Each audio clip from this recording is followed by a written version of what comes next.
Okay, assalamu alaikum and welcome to our final topic in this course, which we are going to talk about input-output systems, which is part of the computer interface systems in module number 4.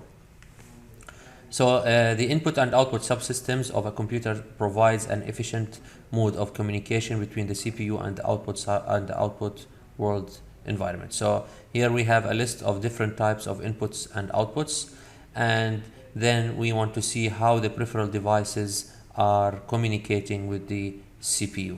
Now, this is an interface between the CPU and between a bus and between the CPU and interfaces through the data bus, address bus, and control bus. As you can see here, we have the keyboard, which is a very slow device, a CRT, which is a relatively faster device. Here we have a printer and we have a magnetic disk. Each one of these devices will try to send data or receive data from the CPU, depends on the action. Here it's a keyboard, so it's an input device. Here it's a CRT, which is a monitor, which is an output device. The CPU will have to communicate with all of these devices. So each peripheral has an interface module associated with it, which is this module over here. The interface decodes the addresses. Of course, we have, like previously in the computer architecture, we said we have an opcode. Here we have an address and we have a function.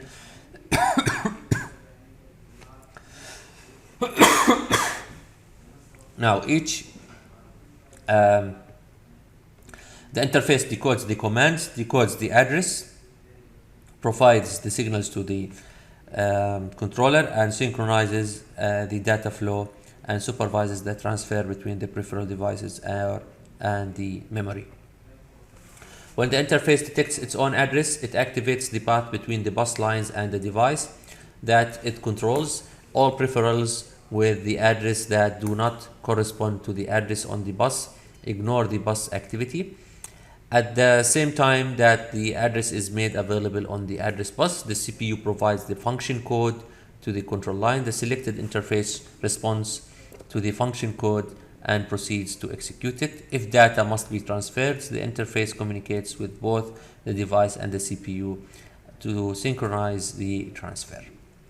Now, this is the communication. This is our opcode, the device, the function unit. Here, the device address line, the function code, and here are the accumulator register and the input-output commands. This is the communication of the input-output bus to the CPU. The communication of the input-output bus to one interface. As you can see here, we have the data bus, we have the address here is given through this logical circuit. We have the command decoder, we have a status register, logical interface. All of these constitute of this circuit. So the CPU communication, in addition to communicating with the input-output devices, the CPU of a computer must communicate with the memory unit through the address and data bus. There are two ways of communicating of external computer bus communication to the memory. The first way uses the common data address and control bus for both memory and input-output. We have referred to this configuration as memory mapped input-output. In this way, we have the memory and input-output on the same buses. The common address space is shared between the interface units and the memory words, each having distinct addresses. Computers that adopt memory mapped scheme reads and write from the interface as if it was part of the memory. The second type, or the second method, is basically share a common address bus and data bus, but uses different control lines for memory and input-output. Such computers have separate read and write lines for memory and input-output.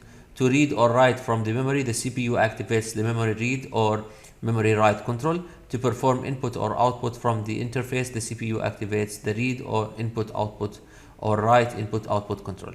Using special instructions in this way, the address assigned to memory and the input-output interface units are independent from each other and are distinguished by separate control lines. This method is referred to as isolated input-output configuration. So the first one is mapped, the second one is isolated. So this is an example of an input-output interface, and as you can see here, we have the input, as you can see over here, we have the port A registers, port B registers, control register, and status registers. These are all to the input-output devices. From the computer side, we have the timing and control IC, and we have the bus buffers.